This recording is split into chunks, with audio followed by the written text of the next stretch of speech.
आज की वीडियो में मैं आपके समक्ष लेके आई हूँ अगाथा क्रिस्टी सीरीज़ की एक बहुत ही इंटरेस्टिंग कहानी, the case of middle aged wife. यह केस अगाथा क्रिस्टी की पर्सनल लाइफ से एक बहुत गहरा कनेक्शन रखता है। अब ये कनेक्शन क्या है ये तो हमें कहानी में आगे ही पता चलेगा। फिलहाल हम शुरू करते हैं ये कहानी, case of the middle aged wife. ये कहानी कोई एक डिटेक्टिव स्टोरी नहीं है, लेकिन तब भी ये कहानी बेहद इंटरेस्टिंग है। इस पर कई सीरियल्स भी बन चुके हैं। अगर आप चाहें तो इसी नाम से सर्च करके आप इस पे बेस्ड सीरियल भी देख सकते हैं। कहानी की शुरुआत होती है जब हम देखते हैं कि एक अधेड़ उम्र का दंपत्ति जोड़ा है जो एक दूसरे में अब इंटरेस्ट खो चुका है। जो हस्बैंड है उसका नाम है मिस्टर पेडिंगटन और उनकी वाइफ है मारिया पेडिंगटन। जॉर्ज पेडिंगटन का अफेयर चल रहा है उसी के ऑफिस में काम करने वाली उसकी टाइपिस्ट नैन्सी के साथ। इस बात का पता उसकी वाइफ मारिया को लग चुका है। मारिया बार बार जॉर्ज से बात करती है नैन्सी के बारे में कि नैन्सी कैसी लड़की है, तुम उसके संग कहाँ गए थे। जॉर्ज बताता है कि अरे वो तो मैं बिज़नेस मीटिंग से उसके पास गया था कहीं लेकर, कोई बहुत फैंसी रेस्टोरेंट में उसे मैं लेके नहीं जाता हूँ। हम लोग एक चहल पहल वाले काम काज में जो रेस्टोरेंट्स होते हैं इन्वॉल्व वहीं पे जाते हैं। लेकिन अपने पति के ऊपर मारिया को बिल्कुल भी यकीन नहीं है। जॉर्ज कभी मारिया को अब घुमाने नहीं ले जाता, उसके लिए फूल नहीं लाता, ना कभी उसे कॉम्प्लीमेंट करता है। और मारिया भी धीरे धीरे करके अपनी उम्र से काफ़ी बड़ी लगने लगी है। वह हमेशा उदास रहती है और बहुत से प्रश्न करती है जॉर्ज से, जो जॉर्ज को बिल्कुल भी पसंद नहीं। इसके विपरीत उसकी टाइपिस्ट नैन्सी, वो काफ़ी चुलबुली है, ज़िंदगी जीने में उत्साह है उसको, और जॉर्ज उसके ऊपर काफ़ी खर्च भी करता है। वो सारे पैसे जो उसकी पत्नी ने इतने सालों से संजो के रखे हैं घर को अच्छे से मैनेज करके, वो जॉर्ज खुले हाथ से नैन्सी के ऊपर खर्च कर रहा है। और ये बात मारिया खूब अच्छे से समझ रही है। मारिया एक दिन जब बैठी थी और जॉर्ज बहुत जल्दी जल्दी में ऑफिस जा रहा था, उससे बिना कुछ बात किए, तो मारिया पेपर पढ़ने लगती है। पेपर में कैविटीज़ में निकला होता है कि अगर आप खुश होना चाहते हैं तो मेरे पास आइए, डॉक्टर पाकर पाइन। दरअसल ये कहानी पाकर पाइन सीरीज़ में से ही ली गई है। अगाथा क्रिस्टी ने पाकर पाइन नाम के डिटेक्टिव की एक स्टोरी सीरीज़ लिखी थी। ये स्टैटिस्टिक्स पे अपना केस सॉल्व करते थे और बहुत ही अलग तरीका था इनका केस सॉल्व करने का। अगर पॉसिबल हुआ तो मैं इसकी आगे पाकर पाइन की सीरीज़ की और कहानियाँ भी आपके समक्ष लेकर आऊँगी। खैर, हम वो बात करते हैं उस राज की जो छुपा हुआ है इस कहानी में, जो अगाथा क्रिस्टी की पर्सनल लाइफ से जुड़ा हुआ था। जब अगाथा क्रिस्टी का अपने पहले पति से डिवोर्स हुआ था, तब उसका कारण एक नैन्सी नाम की ही लड़की थी। अगाथा ने जब ये कहानी लिखी थी, उस समय नैन्सी का नाम उन्होंने यूज़ किया था उस लड़की के लिए, उस टाइपिस्ट के लिए जिसका अफेयर जॉर्ज पेडिंगटन के साथ चल रहा था। जब अगाथा का डिवोर्स हुआ उसी समय उनकी माँ की भी मृत्यु हो गई थी। पति ने भी अचानक उन्हें डिवोर्स दे दिया था और तब अगाथा 12 दिनों के लिए कहीं ऐसा गायब हो गई थी जिसका किसी को पता ही नहीं चला। खुद अगाथा भी कहती हैं कि वो 12 दिन तक कहाँ थी उन्हें भी नहीं मालूम। फिर उनकी लाइफ में उनके सेकंड हस्बैंड आए और फिर अगाथा ने फिर से लिखना शुरू कर दिया था। तो यही राज जुड़ा था कि अगाथा ने नैन्सी का ही नाम यूज़ किया था एक्स्ट्रा मैरिटल अफेयर जिसके साथ चल रहा था जॉर्ज का उस लड़की के लिए। खैर, हम कहानी में आगे बढ़ते हैं। तो जब पाकर पाइन का नाम सुनती हैं मारिया तो उनके ऑफिस चली जाती हैं, जो कि अखबार में ही उनका एड्रेस छपा था। पाकर पाइन उन्हें देखते हैं, कहते हैं कि आप तो बहुत मायूस दिख रही हैं, ऐसा लग रहा है कि आप अपने पति को लेकर काफ़ी परेशान हैं, शायद उनके ऑफिस में काम करने वाली किसी महिला के साथ। उन्होंने इतना ही कहा था। मारिया बिल्कुल आश्चर्यचकित हो जाती हैं कि ये सब बात पाकर पाइन को कैसे मालूम पड़ गई, उन्होंने तो एक शब्द भी नहीं बोला। तो वो पूछती हैं कि आपको कैसे पता मेरी प्रॉब्लम सच में यही है। तो पाकर पाइन कहते हैं कि आपके जैसे जो मिडिल एज्ड वाइफ होती हैं उनकी ज़्यादातर यही प्रॉब्लम होती हैं। आप लग रही हैं कि आप वेल टू डू फैमिली से हैं और मैंने इतनी स्टडी की है, 35 साल तक काम किया है, सारे स्टैटिस्टिक्स को ही मैं कंपाइल करता था, इसीलिए अब मैं बहुत जल्दी किसी को भी पढ़ सकता हूँ। मारिया कहती हैं लेकिन मुझे लगता है कि मेरे दुख का कोई भी सॉल्यूशन नहीं है। इस पर कहते हैं पाका पाइन कि मेरे पास तो हर दुख का सॉल्यूशन है, इसीलिए एडवर्टीजमेंट में भी यह छापता हूँ कि अगर आप दुखी हैं तो मेरे पास आइए। मरिया एक गहरी सांस लेती हैं और कहती हैं कि जॉर्ज का इंटरेस्ट अब मुझ में ख़त्म हो चुका है और मैं जानती हूँ कि मैं कुछ भी कर लूँगी, उसका इंटरेस्ट खुद में अब नहीं जगा सकती। मुझे नदी के किनारे जाना बहुत पसंद था, लेकिन जॉर्ज के पास कभी समय ही नहीं था। हालांकि अब मुझे पता है कि वो नैन्सी को लेके नदी के किनारे जाता है। वह रात को डांस करने भी जाता है और रात के 3-3 बजे वापस आता है। हालांकि मुझे उसके साथ डांस किए हुए सालों बीत चुके हैं। यह कह के वह चुप हो जाती हैं। पाका पाइन कहते हैं कि सुनिए, मेरी फ़ीस है 210 पाउंड और मैं ये गारंटी से कह सकता हूँ कि मैं आपके जीवन में खुशियाँ वापस लेकर आऊँगा। मारिया कहती हैं 210 पाउंड, ये तो एक बहुत बड़ी रकम है। पाका पाइन कहते हैं कि हाँ, लेकिन ये गारंटी है आपकी खुशियों को वापस लाने की। मारिया उठती हैं, कहती हैं कि नहीं नहीं, अगर आप चाहते ही हैं कि मैं इतनी बड़ी रकम दूं तो पूरा आप काम कर लीजिए, उसके बाद मैं आपको पैसे पे करूंगी, आपकी फ़ीस। पाका पाइन कहते हैं कि नहीं, मैं तो फ़ीस एडवांस में ही लेता हूँ। मारिया घर वापस चली जाती है। उधर पाका पाइन अपनी सेक्रेटरी से कहते हैं कि एक केस की फ़ाइल तैयार करो जिसका नाम मारिया पेडिंगटन से है। उनकी सेक्रेटरी कहती हैं लेकिन वो लेडी तो भी मना करके गई कि इतनी ज़्यादा फ़ीस वो नहीं दे सकती। पाका पाइन कहते हैं कि सुबह 9 बजे वो ऑफिस में वापस आएगी, वो पूरी फ़ीस पे करेगी क्योंकि उसको अपनी खुशियाँ वापस चाहिए। और बिल्कुल ऐसा ही होता है। 9 से 10 के बीच में मारिया पेडिंगटन आती हैं, फ़ीस पे करती हैं और कहती हैं कि अब आप मेरा केस शुरू कर दीजिए। पाका पाइन कहते हैं ठीक है, आप जाइए, कल आपको 2 चिट्ठियाँ मिलेंगी। अगले दिन सुबह उनके पास 3 चिट्ठियाँ आती हैं। एक चिट्ठी होती है जिसमें अपॉइंटमेंट फ़िक्स किया गया होता है उनका एक बहुत बड़े पार्लर में। दूसरी चिट्ठी में उनका अपॉइंटमेंट फ़िक्स होता है एक ड्रेस मेकर के साथ। और तीसरी चिट्ठी में उन्हें बुलाया गया होता है शाम के ठीक 7 बजे एक रेस्टोरेंट में, जहाँ उनकी मीटिंग थी पाका पाइन के साथ।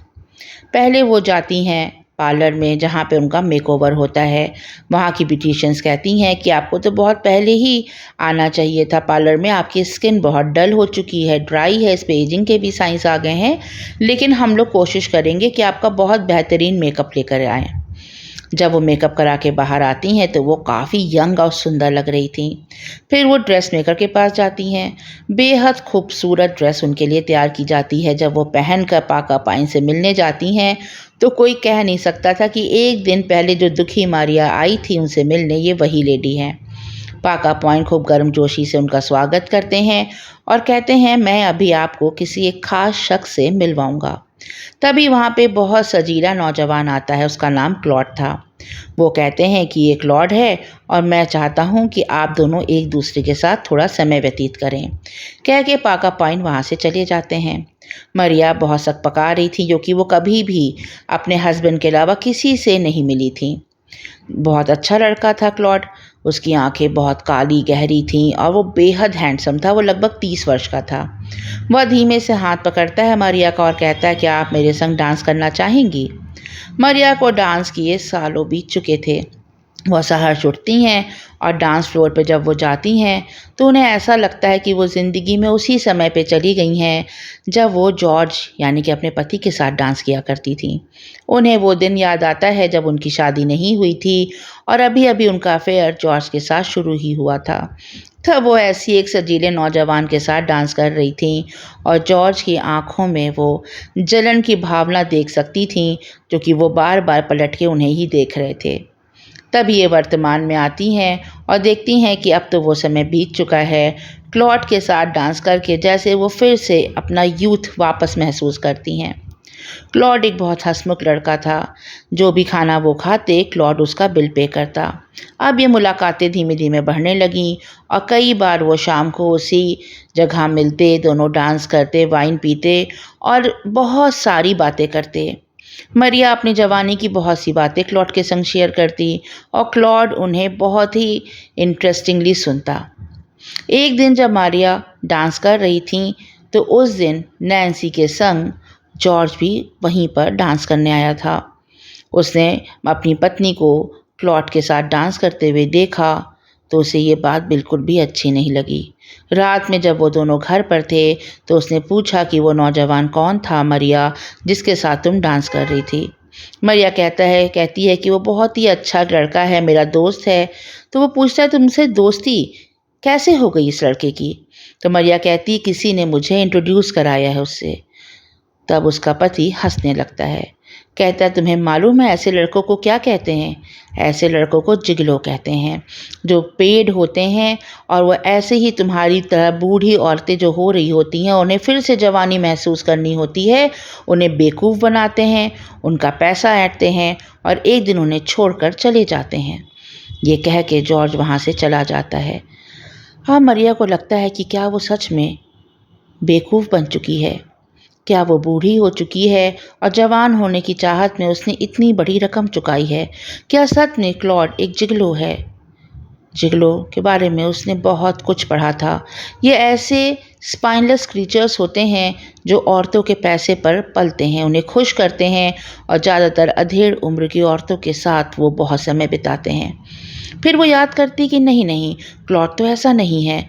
जब भी वो खाना खाते हैं बिल तो क्लॉड देता है। फिर उसे याद आता है वो 210 पाउंड जो उसने फीस के तौर पर पार्कर पाइन को दिया था। शायद पार्कर पाइन ही क्लॉड को पैसा देते होंगे। फिर वो सोचती है कि अगर सच में ऐसा है, क्लॉड एक जिगलो है, तो उसे उसकी कीमत अदा कर देनी चाहिए और हमेशा के लिए रिश्ता ख़त्म कर देना चाहिए। वो एक सोने का सिगरेट केस खरीदती है। शाम को जब क्लॉड और वो फिर से उसी जगह पे मिलते हैं, तब वह सिगरेट केस निकालती है और कहती है क्लॉड से कि मुझे पता है कि तुम एक जिगलो हो, इसीलिए अपनी कीमत अपने पास रख लो। क्लॉड कहता है मैं ये नहीं ले सकता, मैं कभी भी तुमसे ये नहीं ले सकता। हाँ, मैं ये मानता हूँ कि मैं एक जिगलो हूँ, मैं वो स्पाइनलेस लिजर्ड हूँ जो काउच पे लेटती है, औरतों को खुश करता है और उसके बदले में उसका मालिक उसे पैसे देता है। ये कह के उसकी आंखों में आंसू आ जाते हैं। वह कहता है मरिया, तुम सबसे बहुत अलग हो। तुम्हारे संग समय बिताकर मैंने ऐसे महसूस किया कि मेरे अंदर भी रेस्पेक्टफुली लाइफ जीने की एक चाहत आई है, एक आग जली है। ये कह के वो अपने हाथ से एक सोने की अंगूठी उतारता है जिस पे मैटिल्डा लिखा था। वो उसकी माँ का नाम था। वह कहता है ये अंगूठी मेरी माँ की है, मैं चाहता हूँ कि तुम इसे पहनो और मैं अब एक आदमी बनकर तुम्हें दिखाऊंगा। अखबार जब तुम खोलोगी उसमें एक अग्नि का कॉलम होता है, उसमें रोज़ मैं तुम्हारे लिए एक एडवर्टीज़मेंट छपवाऊँगा जिसमें मैं तुम्हें थैंक्स बोला करूँगा। ये सब बातें सुन के मरिया की भी आंखों में आंसू आता है। क्लॉड उठता है और कहता है कि अब मैं तुम्हें वो स्पाइनलेस लिजर्ड के रूप में कभी भी दिखाई नहीं दूंगा। मैं एक जिगलो नहीं, मैं एक इंसान बन के तुम्हें दिखाऊंगा। मरिया वो गोल्ड का सिगरेट केस और वो अंगूठी लिए घर आ जाती है। रात में जब उसका पति घर आता है तो वो बहुत अच्छे से अपनी पत्नी से बात कर रहा होता है। जॉर्ज समझ चुका था कि नैन्सी सिर्फ उसके पैसे के दम पर उसके साथ है। जैसे उसकी पत्नी को एक लड़के ने बेवकूफ़ बनाया, उसी तरह नैन्सी भी तो उसे बेवकूफ़ बना रही थी। आए दिन फर का कोट, कभी हैट, कभी चप्पल, कभी पर्स, कुछ ना कुछ उससे खरीदवाती रहती थी। वो जानता था कि वो ऐसी चाहत के पीछे भाग रहा था जो झूठी थी। इसीलिए वो अपनी पत्नी मरिया से कहता है कि क्या नदी के किनारे घूमने चलोगी? मरिया उसे एकटक देखती रह जाती है।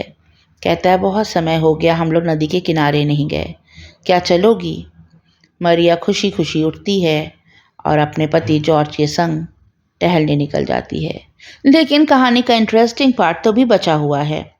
सीरियल्स में कई जगह कहानी यहीं पे ख़त्म कर दी गई है, लेकिन कहानी का मेन पार्ट तो अब आता है जब वो जिगलो यानी कि वो जो क्लॉड था वो मिलने जाता है पार्कर पाइन से।